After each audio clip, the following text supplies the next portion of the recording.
Guys, ngayon ay nandito ako sa school ng anak kong si Milaida. Meron kasi silang meeting. Sabay-sabay magmi-meeting. Ayan. Nandito ako. Sinama ko na si Ella at ang aking bunso. Ayan. Naglalaro muna sila at sa di inaasahan ay bigla akong napasama maging officer. Biglaan lang yan guys. Dahil wala namang ibang nanay doon. Konti lang naman.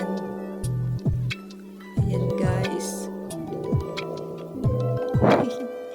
Biglaan lang naging officer. Ewan ko kung anong gagawin ko bilang auditor. Char.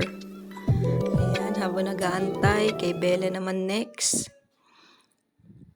Naglalaro muna ang aking mga chikiting sa labas ng room. Hi Mia, ganda-ganda ng eyes.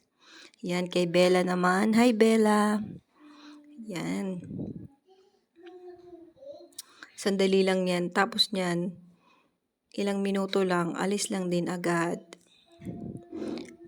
At nandito na kami sa labas, nag-aantay ng ilang minuto naman at si Ella naman ang papasok na susunod sa loob ng room.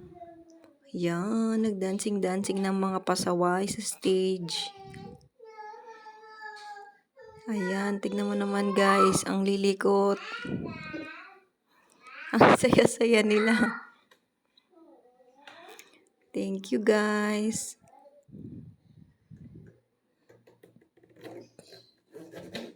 Salamat